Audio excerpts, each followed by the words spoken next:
Yo. Said pop, lock, stop and roll. It's the motherfucking time that you all know. It's the black Filipino, bump the track Reno. If you like this, then donate a C-No. On the P-O-D to the C, to the A-S-T.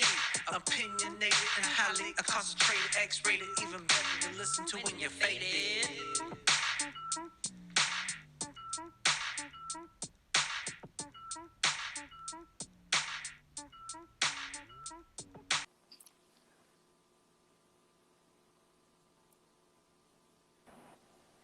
Hi, how are you? Man. Can you hear me fine? This is the first time I've ever jumped onto someone else's live. Yeah. Okay, cool. Yeah, totally hear you fine. Yay. I do the same thing. Yeah, I've just been using my pods. Yeah. So we're good. It's handy. Sweet. Yeah. I'm excited, but like it's a lot, you know? So I'm honored that you asked me. And to be honest, like when you asked me, my first reaction was, I don't know. And that's usually my sign for me that that's something that I need to do to be able to get over whatever fear or discomfort that there is. So yeah, that's why I was like, okay. And I sent you the dates and I was like, all right, I already said, so that's what it is. And hopefully there's a time that works. And so this is perfect. Yeah. All the people that I asked, honestly, are people that are really close to me and people that I've already had good discussions with. I mean, you and me, we've just randomly fated to be on the plane, right? Just randomly like chatting. Boba Talks on the airplane. Yeah. Which is so random. Yeah. Yeah. So I appreciate you, facing that uncomfortableness and being here and really you're going to be sharing. So, so my first question really is like, when you first heard about this, take me what went through your head. Yeah. I mean, I feel like the first moment recently, because there's been moments throughout, right, this year, but I accidentally saw the Ahmad video before there was any like heads up, this is what's going to happen in this video. And that like really messed with me. So then I think that was the first time I really was like vocal about it on Facebook. I don't really do a lot of sharing of political or religious, racial things on Facebook just because I do use that a lot for like school. I have a lot of colleagues at the colleges there, so I try to keep it. But then every once in a while, the ChocoLumpia slips in there and I have to be like, this is my opinion and I'm going to share it, right? My Instagram is always like that just because I feel like that I've built for a long time. So the people that follow me on Instagram get the way I discuss things and what topics I bring up. But so it was that video. And then just really kind of thinking about how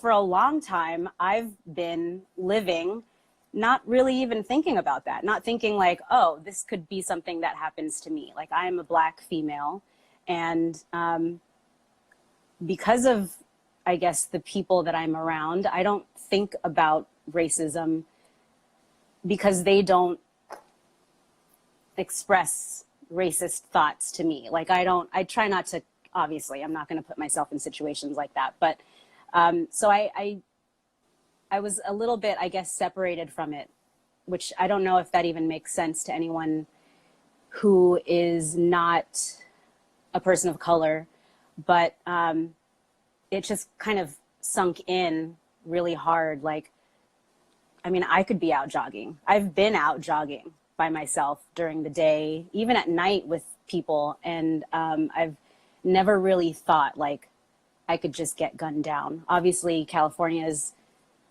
kind of different than where Ahmad was, but I have family in the South and I'm originally from New York. So I have seen it and felt it for sure, but I think I had forgotten a little bit. And then when I saw the video of George, that was just like, that hit me hard. And it had been hitting me hard. Like, I feel like this week has been exposure therapy, and I've just been hit with image after image after image. And I'm trying to share and also educate, because I feel like I have students who are looking to me like, what do we do? What now, you know? And I'm not claiming to have answers. I just feel like with experience, I have an ability to share certain things and maybe a perspective.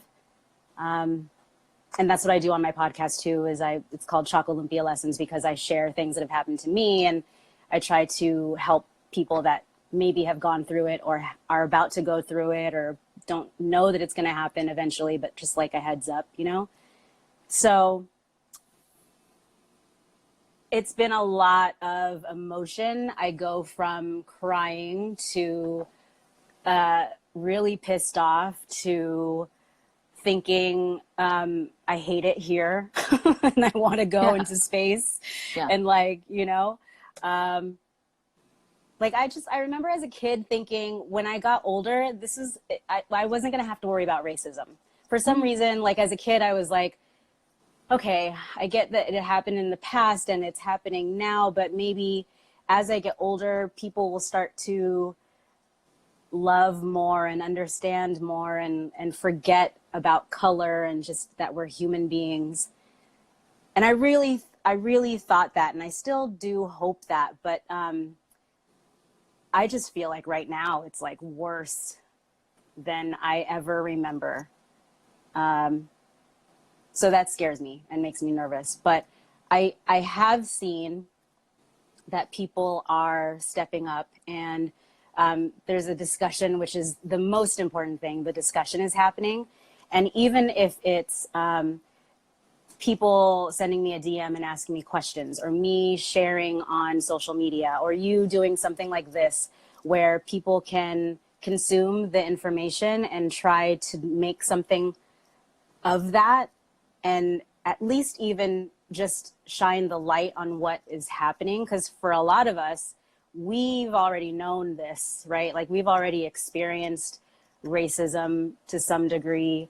And my experience as a biracial woman is going to be different from someone who's a biracial man, or even a full Black man or a full Black woman. And I've been having discussions with people too, even on different sides of the US. Like it's different for me here on the West Coast than it is for people on the East Coast. So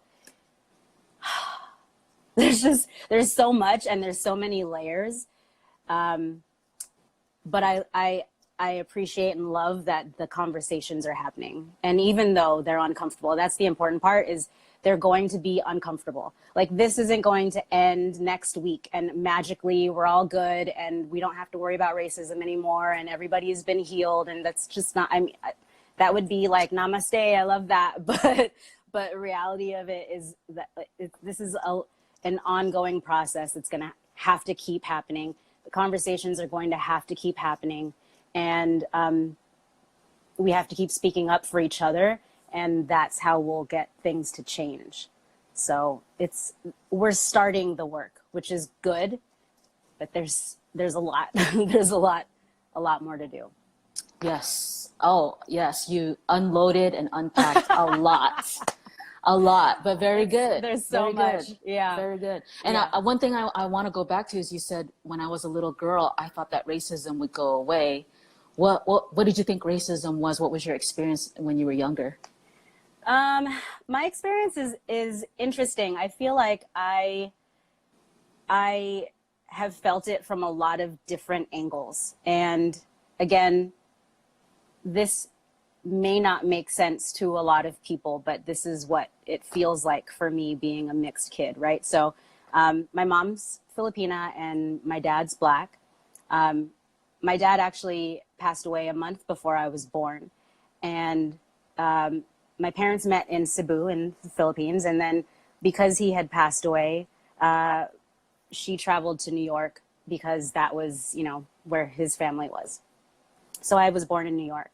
And that's another thing, like Black men have to deal with, and I'm not speaking, you know, as a Black man, but I've observed my dad and then my stepdad and others that I love in my family who are Black men. And I have seen that not only do they have to deal with the hate of the world, but there's also like high blood pressure and heart disease, and they're more prone to certain aspects. And so that's how my biological father passed, which also led to me being very passionate about health and fitness and all of that. So that, because I couldn't get that as a kid. I didn't understand how someone who was healthy and worked out and was strong and, you know, took care of himself would pass that early. He was very young. So my mom met my stepdad, who's also Black, because my mom likes the chocolate. So there's that. So as a kid, I felt it as a Black kid. I felt it as a Black kid who other Black kids were like, you're not Black, like you're not really Black. And then I felt it from the Asians because they were like, well, you don't look Asian, so you don't really fit in with us. So there was a lot of that, the layers of it, right? Which was hard to figure out as a kid. And I know earlier, I think it's Jay, right? He was talking about, he was talking about feeling like he didn't fit in, and that was totally it. Like I was like, I don't fit into any of these pockets. So I just kind of had to fit in where I did and follow the things that I really enjoyed doing, which was dance. And so that's how I kind of found that family. Not to say that I don't, you know, have the family there now, but it was hard growing up trying to figure out where I was accepted because I wasn't a lot in different parts. So there's that. And then, you know, I was trying to think of examples of things and remembering firsts, because I feel like that's an important aspect too. And I talked to my grandma yesterday because she tends to calm me down and give me insight. And I wanted to also get information from her that I could potentially share with people. My grandma's 92. She lives in the Bronx, South Bronx. She lives in the projects, and she's the baddest ass woman that I know. She's adorable. She still rocks little tiny heels, and she's sassy as fuck, and I love it. And so she was just kind of reminding me of what's important in that the feelings are important and digesting them is important, but to also remember to like keep your head up and to pray and ask for guidance. And, you know, I try not to be religious on a lot of my platforms because I believe in a lot of different things. So I'm not like a very specific religion person, but, you know, I pray, I meditate, I ask for guidance, I do all the things. And so I was really needing that this week. But yeah, I think there was a moment that I remember, and this was kind of a big aha for me. And it kind of like became this really gut cry for me because I couldn't make the connection until the other day. But I've been watching a lot of videos, right? And like all of us have, and consuming a lot of information and feelings. And I posted a video. Dante Cole actually posted it first and I reshared it, but he posted a video. It was like a generational video. There were 3 Black men. One was 16, one was 35, and the other one was 45, something like that. And they were having a conversation with each other. It was very passionate and there was a lot of emotion, right? And so I felt like people needed to see that, because a lot of times when people see or think of Black men who maybe don't have Black men in their lives. They just think aggressive, angry, but they don't think passionate, loving. And hearing the sadness and the hurt in these men's pleas, really, it's just like, please, we're dying here. And I just remember a moment, I think I might have been in fourth grade or fifth grade. And I grew up everywhere. Like I grew up in Chula Vista, Paradise Valley, Spring Valley, like, you know, and we lived across the street. I think my neighbors they might have been gang affiliated. I'm not sure, I don't know. But they were Hispanic. And I thought we were all cool, right? But one day, and who knows who it was, but one day, someone wrote the N-word on our garage door. And so me and my family had just come home from like dinner or something, and it was like in red. And I just remember, because at that point I knew what that word was, and I'll go into the experience of what my first time experiencing that word was. But my dad, he was very calm, right? My dad was always calm. And he taught that to me. He was like, you can't lose your shit. You can't lose your shit because they want you to lose your shit. They, you know, people who are racist is who I'm talking about, so that they can say, see. And so that was a big lesson for me because I'm passionate. And if you know me, you know that I, you know, my people, I'm talking about the people that are watching this who have listened to my podcast and know that I get heated up about things that I'm passionate about. But so I said, well, what are we gonna do? Are we gonna call the cops? Like, we're gonna call the cops, right? To find out who did this, because that's bullshit. I mean, I didn't say that. I was in fourth grade, but that was the energy behind it. And he said, no, if you can just get the paint that's in the garage and then go inside, bring that to me and then go inside. And I was like, okay. Then I brought him the paint, and for me, like 2 days ago when I was thinking about this and it clicked for me to think of how angry and how, you know, you're working your job and you have your family, you're trying to take care, and you're now painting over a racial slur on your property, and to not lose your shit. Like, for me, like, thinking of the strength that it took for him, and we never even talked about it after. Like, I honestly, that's something that I will reach out to him and bring up, because we've never talked about it since then. But I remember it, and I couldn't believe when I thought about this 2 days ago, how, like, the ability to be able to just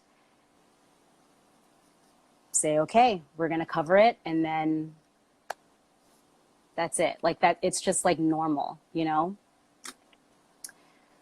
Yeah. So yeah, I do observe that in the other guests that I have been talking with, especially the males, the guys.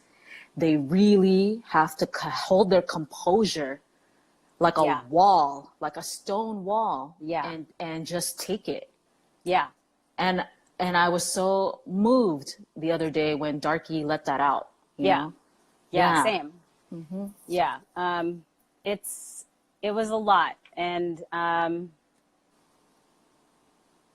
so the first time I ever heard it, I'm laughing because I had no idea what the word was. Like, I was in first grade, I think. And I just remember, so at our school, like, you got to run to the tether balls. And if you got to the tether ball first, then you were the one that was in charge of the tether ball, right?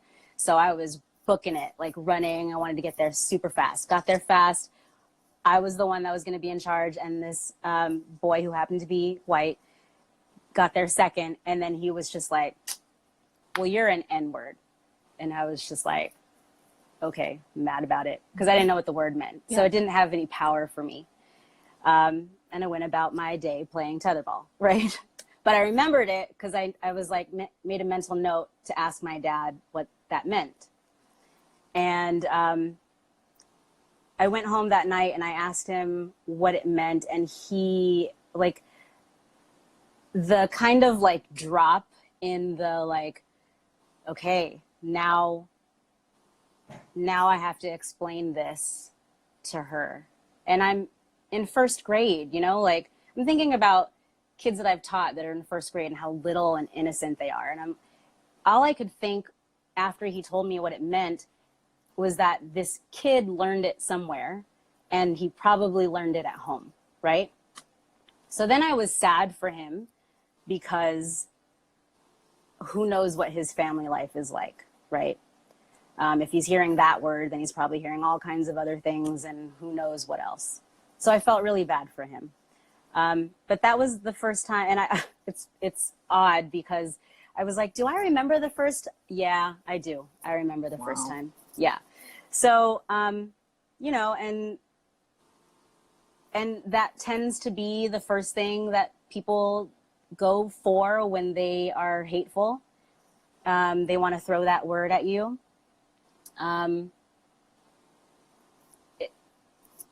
Now, I mean, I'm grown, and most of the time, if someone ever says that to me, it's someone that I know is ignorant and not someone that I care about or is in my world. So I have to put it in my back pocket. Yeah, like.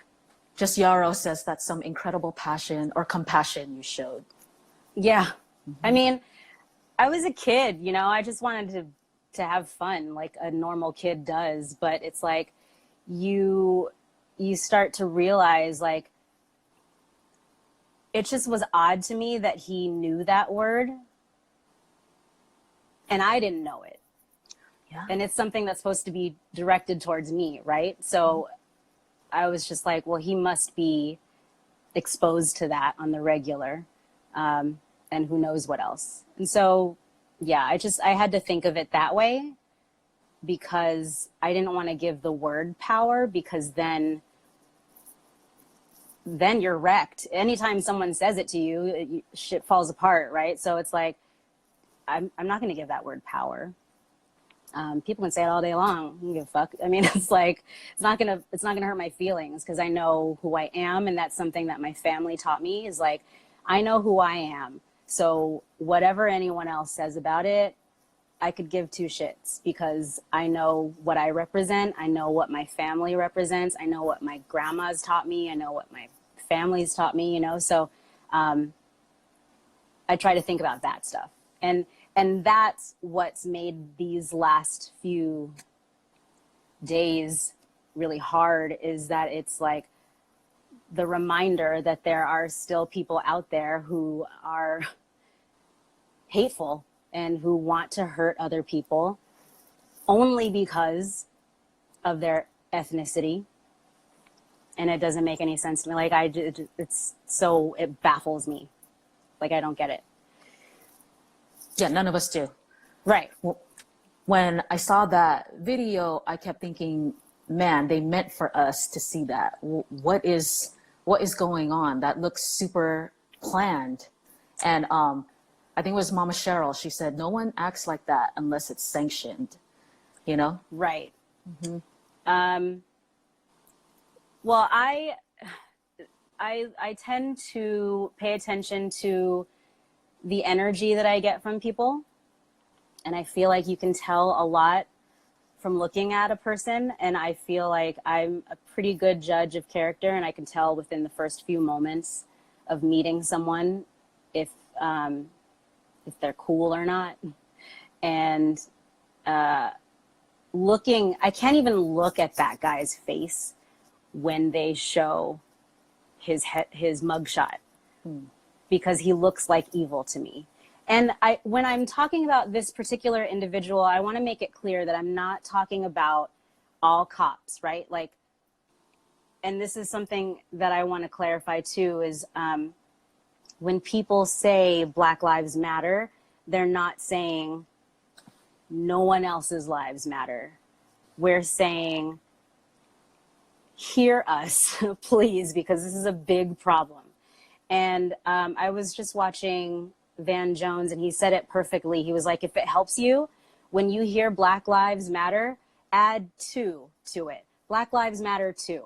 We're not saying Black Lives Matter more than anyone else. We're not discrediting anyone, any other ethnicity. But in this moment, because of all the shit we're seeing on the news, right? Like, in this moment, we need help. Like, we need people to realize that this is big, and it's been going on for centuries, and it's problematic if we don't fix it. So when I say Black Lives Matter, I'm not discrediting anyone else. And if anyone has, I've had friends reach out to me and ask, like, you know, I have people who are saying, you know, but all lives matter. Yes, all lives matter. We get it. That's not the argument at all. Again, in this moment, Black lives need help. And that also being said, if I say Black Lives Matter, I'm not saying I hate cops. And I have friends who are cops. I know a lot of cops that are great. There are Black cops, you know? So it's like, I think right now what I'm seeing is it's this or that, which has also been just a thing in social media. Like, you have to pick one thing and not the other. Or like, if you're saying one thing, you're discrediting the other thing, but that's not what is happening, right? So like, I hope anyone who does decide to protest, I hope you do it peacefully. There's a lot of stuff out there in the news about people kind of crashing those protests with negative hearts. So be aware. That's something my grandma's always told me too. Just be aware, you know?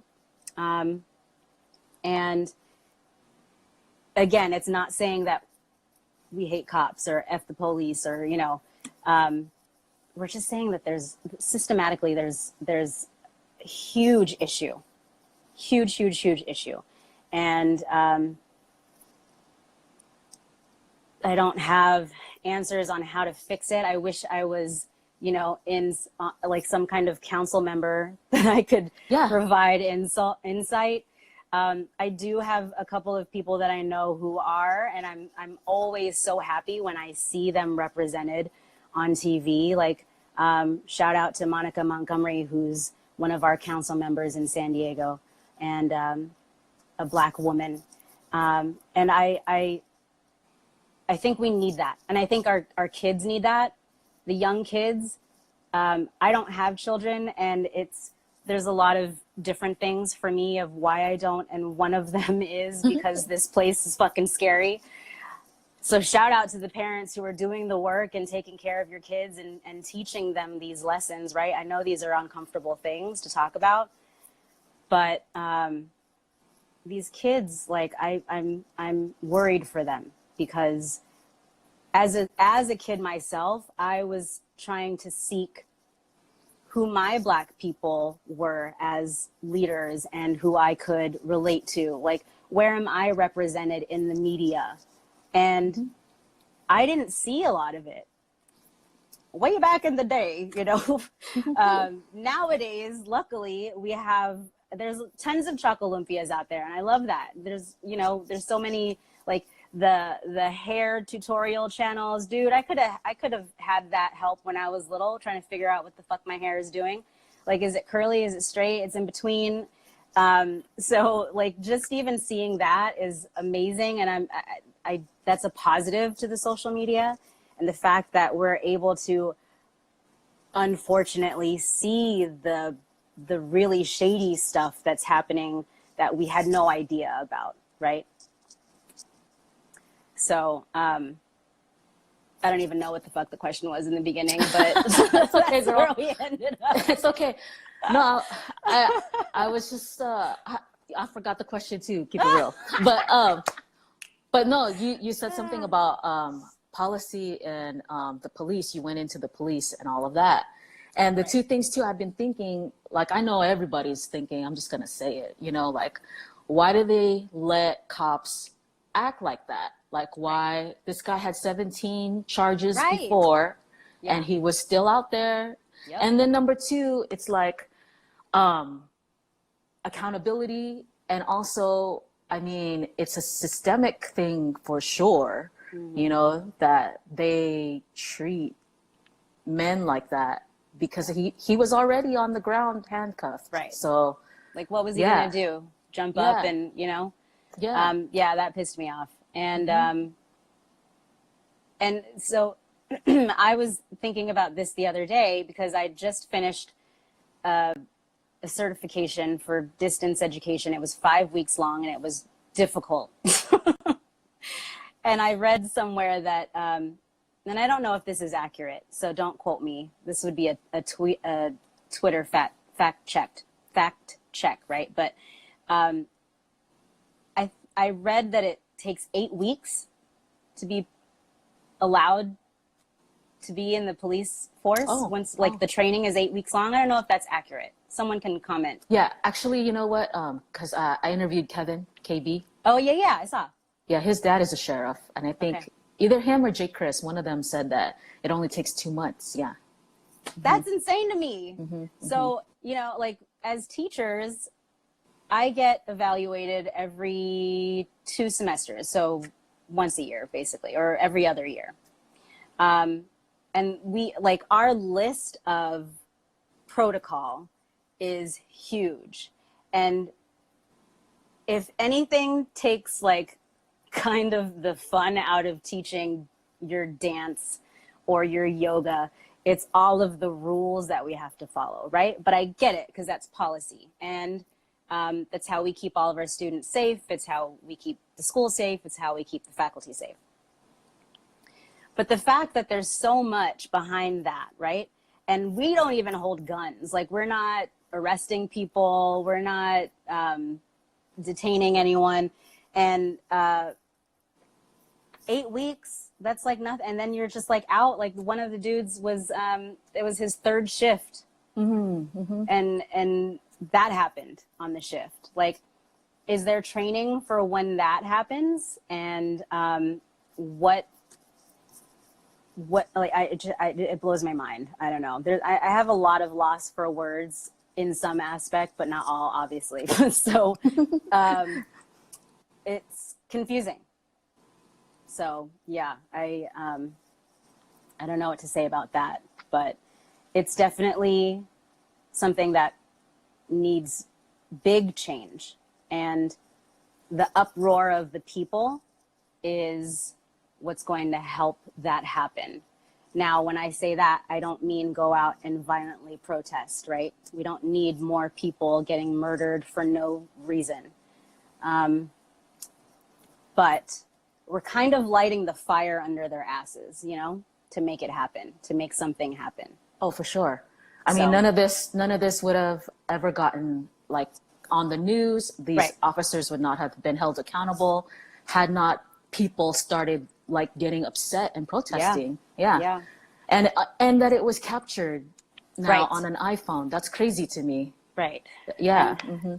There's you know, there's Breonna Taylor, who is the officers that shot her have not been arrested and they haven't been charged. And that was another thing that I kind of wanted to speak on, is that in the experience, like Black men, what I've seen, and again, this is my experience, and I'm not a Black man, but I'm speaking on behalf of my dads and my,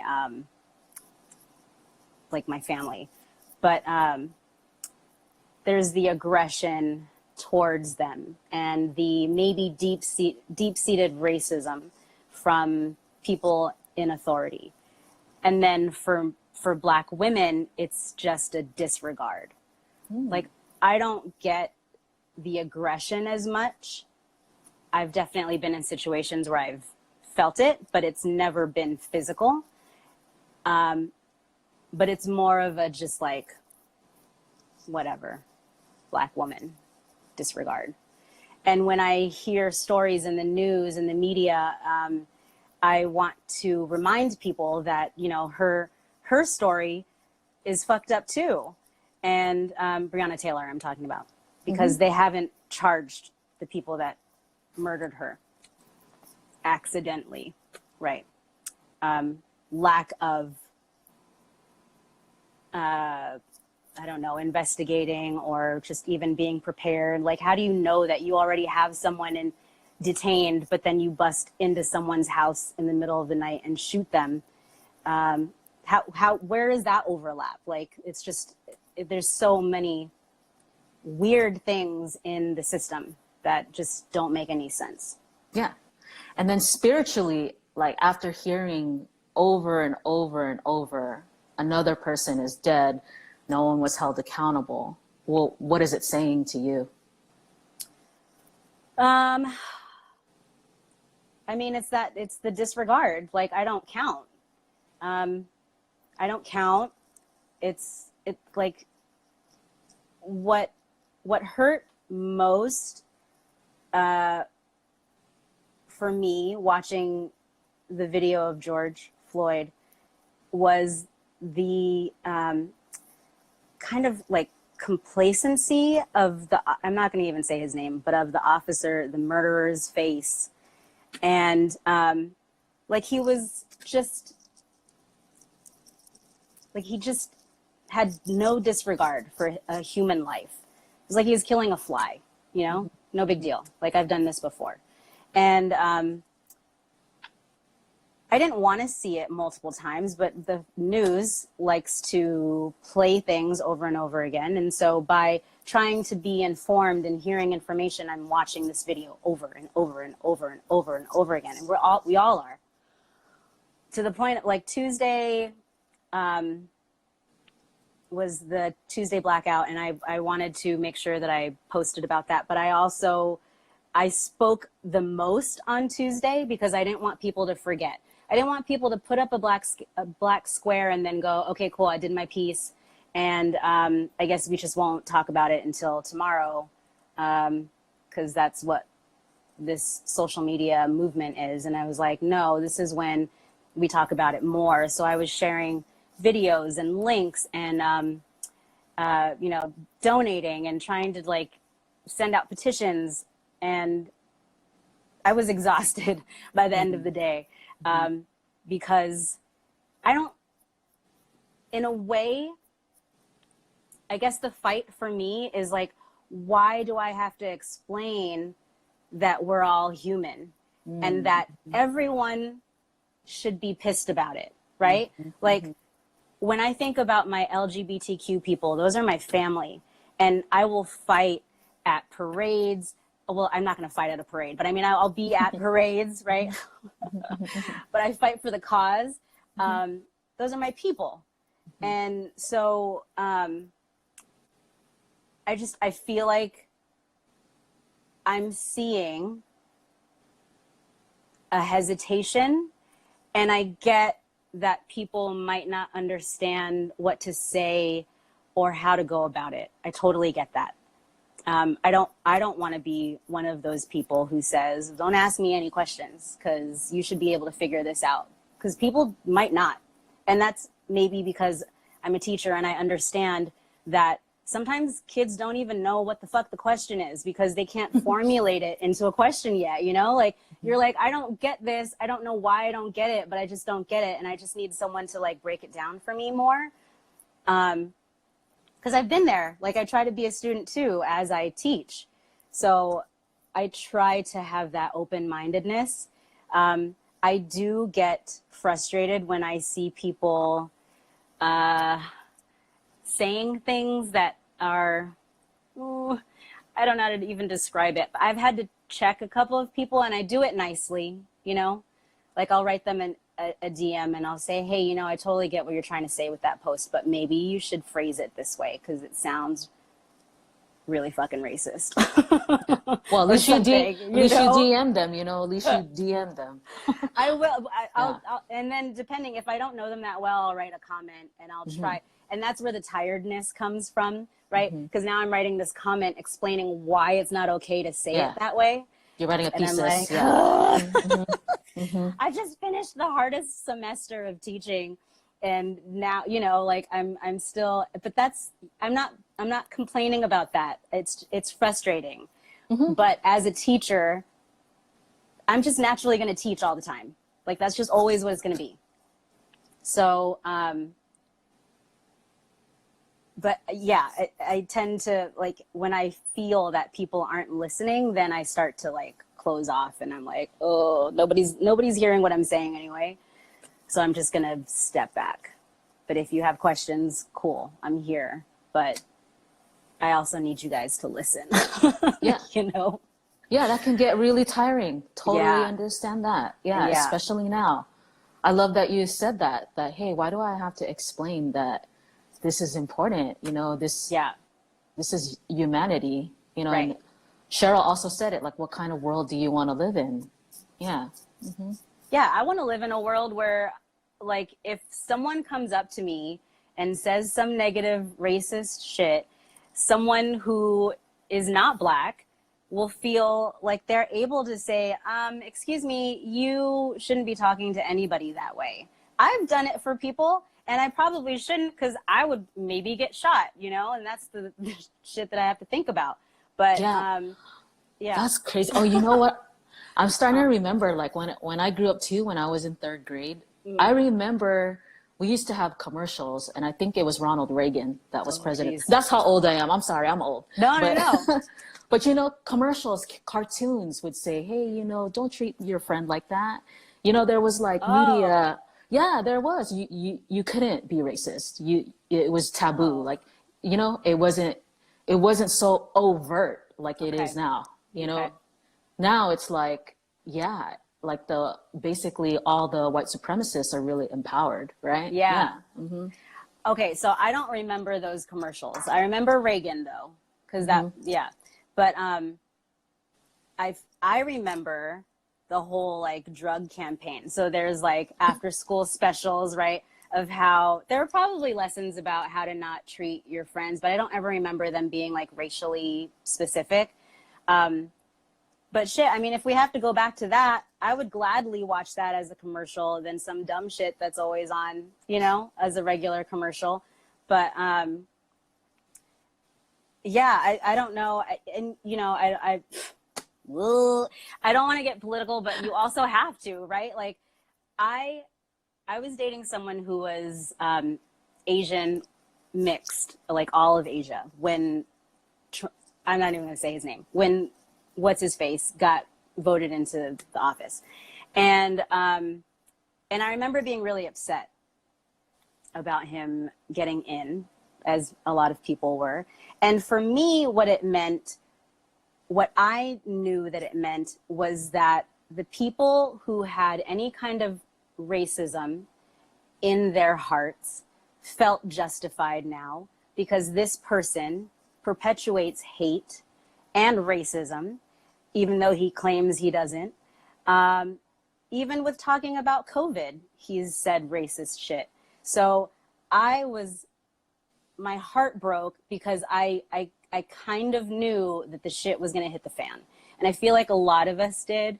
And that was why there was so much upset when that happened, and it continues. And so another thing that I want to push for people is to really vote. Like, I've had people tell me all the time that, oh, you know, it doesn't matter. It doesn't matter if I vote. And for me, and I can't remember who was talking about this.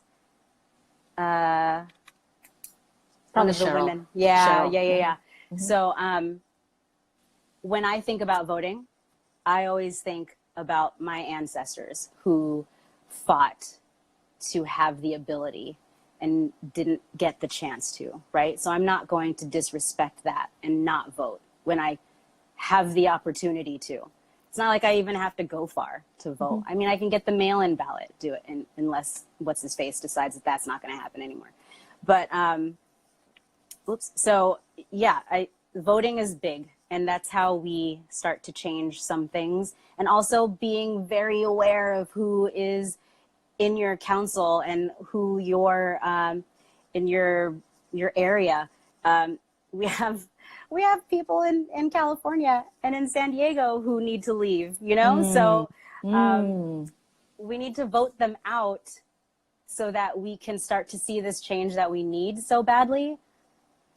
Otherwise, it's just going to be the same. It's going to be the same thing. It's going to be the same. And we won't be the only ones tired anymore. We're all going to be really exhausted because we're all trying to see the change, but then we need to like actually take action. You can talk all day long about how you want things to change and how, you know, this isn't fair and this is hard and whatever. But until you decide to take action, that's the only way it's going to happen. Like, cool, we're going to plan this or whatever, but I don't give a fuck about plans if it's not put into action, right? Like, we have to push it forward to make something happen. And I appreciate these protests, peaceful protests happening, because they're showing that a change needs to happen, right? Yeah, so action. That's what, you know, and even like we talked about this on the plane. I talk about it when I'm talking about relationships. Like, you can say all day long, you want to do this, you want to do that, whatever. But if you don't show action, you know, you just got to be like, I don't know. No. So the action is important. The action needs to happen. And same thing with like people saying, oh, you know, I want to learn and I want to hear. But then at the same time, when I'm posting things, they're not listening or hearing the stuff that I'm trying to share to educate, right? Maybe there's like a comment in there that's like, well, yeah, but the well, yeah, buts, that's what's killing me right now. Well, yeah, but, you know, and like even with this, I'm like, can you hear what I'm saying? Like, just read it and digest it. I know you want to show that you are for this moment. I don't want to call it a movement because, yeah, like Jay said, this is what's been happening, right? This is life. Like, this has been constantly. It's not going to end next week. It keeps going. But you can say that you're for it all day long, but then are you hearing what people are saying? Hearing it and then digesting it and then doing something about it. They're all parts that have to like work together. You can't just read it and go, okay, cool, I read that book, so now I'm officially like anti-racist or whatever. You have to digest it. And the digestion is what's uncomfortable, right? Because it's looking within yourself and it's changing things. It's maybe having to check the people that are around you. Like, some people are noticing on their feeds, they're like, damn, I lost a lot of followers because I posted this shit. Yeah. You know, and I'm very strict with boundaries and with who I allow access to me. And so it's like, you have to set that boundary. And if you don't, people are just going to say the racist comments in your feed or just say hateful things when you jump onto lives or whatever, you know, if you don't check them, right? I block like a motherfucker too. Everybody knows that. In real life too, girl. In real life too, you know. Yeah, so it's like, you have to do the action. So don't just, and even this, like I shared this with people. I'm like, if you really want to hear, if you really want to learn, if you really want to know, there's a week's worth of different individuals talking about this shit. So hop on. You're on your phone anyway, saying some dumb shit on Facebook. So might as well learn something, you know? Fuck, man. I get like, yeah, anyway. So that's interesting to me. So people are commenting on posts or things that you say, but then they'll say, oh, but what? Oh, I think I don't agree. Are these your friends? Like, oh, I'm noticing this on other people's stuff.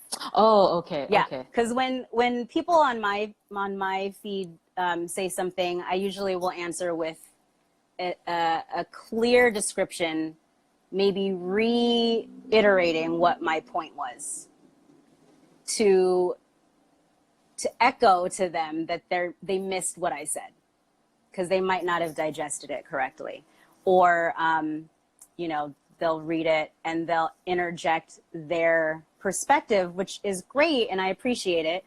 But in this moment, like if it happens to be a white person, I'm like, I need you to hear what I'm saying though. And I get that that's been your experience, but our lives are different. Our experiences are different. Dude, Van Jones said something really interesting today. He was like, when I think about myself and when I think about someone else, a friend or whatever who's not Black, our movies are totally different. Like it's the same things are happening, but the perspective is so different. And that clicked for me because I was trying to describe how it's different. Because if you're not Black and you don't live that, you're not really going to get why it's different or how it feels different. Yeah. So I was trying to explain to someone, like, now you get why saying shit like, oh, here comes the race card again, or, you know, Black Lives Matter, why saying stuff like that is offensive or can be a trigger. Because we've been dealing with this since day one, right? Like literally since day one. So we're trying to explain ourselves over and over and over, but it seems like we shouldn't have to explain. No, you shouldn't. Like I shouldn't have to explain why Black Lives Matter. So yeah, there's been, but I've kind of gone into this like deep dive, and I shouldn't do it because it's not helping my mental health, but I'll go into comments to see who says some negative shit, and then I'll try to teach them. But I can't do that, you know, like I can't spend my grandma told me, she was like, and this is something she said yesterday, she was like, if people think a certain thing and they're not willing to learn or change it, they're not going to change it. No matter what you say, it's not going to change their mind. So you can't waste your time or energy on a story or a person whose ears aren't going to be open. If they're like this, they're not going to hear anything that you say. Even if you're the smartest, you have the most degrees, you seem relatable, whatever, they're not gonna get it. And yeah, no, but people have been talking about how education is really important. That was a big thing that my dad taught me and my grandma taught me too, is to just be as educated as possible and try to have these conversations as calmly as you can, even though sometimes it gets challenging. But yeah, you know, props to grandma. Right?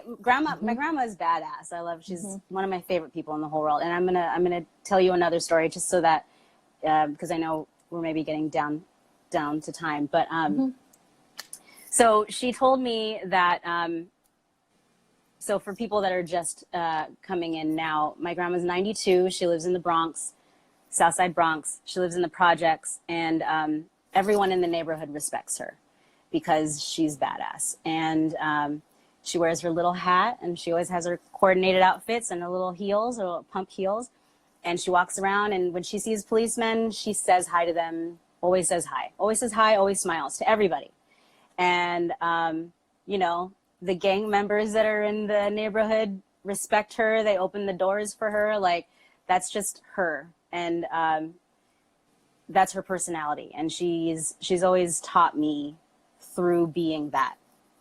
So she was talking to me because I was telling her that I had a memory that when I was, oh God, I must have been like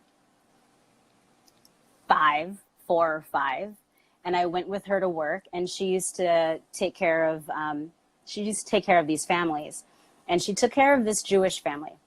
And there was a boy and a girl, and I was hanging out with them. And they were so nice, and they were like, you know, we want to play with you, and these are our toys. You want to play with us? And, you know, this was a wealthy family and big house and lots of toys and stuff. And I was like, oh, cool. You know, I realized that they looked different from me, but I didn't, you know, I didn't think anything of it. But it was just cool that they played with me and were nice and weren't like, well, we don't want to play with you because you're black, right? So I told my grandma that story. I told her that I remember, and she said, I still talk to them to this day. Like, they still keep in touch. And she told me about how she got the job, how she got hired. And she had the interview. And they asked her, you know, how do you plan to teach our children? Because she was going to be taking care of the kids and cleaning the house and all of that. And she was like, well, I would teach your children like I teach my children. Like, I would teach them the same way. Why would I teach your kids different than the way I taught my kids? And they were like, you're hired. Because they wanted that answer. Like, why would you teach them differently from how you taught your own kids? And that story was like, it really kind of drove the thought home to me, because I got into a conversation with someone who teaches in Georgia, a black woman who teaches in Georgia, who teaches, her tactic is different. She teaches, I was explaining how I teach my students like they're all the same. I don't teach them like they're different. And she said that where she is, she has to be aware and teaches them differently. And so we didn't really connect on that one. I still don't quite get that. But again, I'm not a teacher in Georgia where it's different, right? So the perspectives are different. The experiences are different. So there's a lot. there's a lot. Yeah. Yeah. Well, we're at 2 minutes right now. Is there anything else you wanna get off your chest and just leave with the people watching that you want to share? I think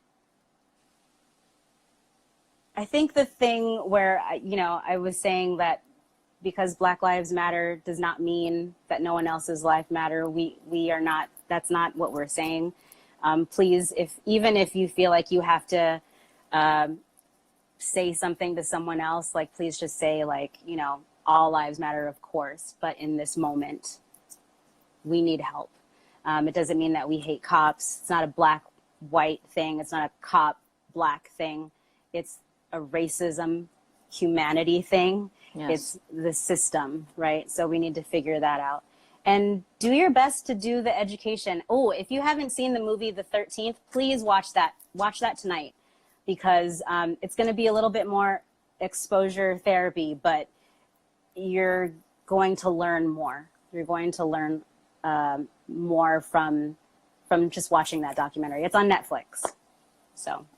All right. Yeah. So Rox Baila Por Vida says, thank you for sharing your thoughtful perspective. Thank you. Yeah. And I'm so glad that you decided to chat with me. Yeah, and of course. I'm sure I'll see you again. Oh, of course. Stay safe out there, you Mama. You too. Thank you so much for inviting me. Thank you for having me. Always. Bye. Bye.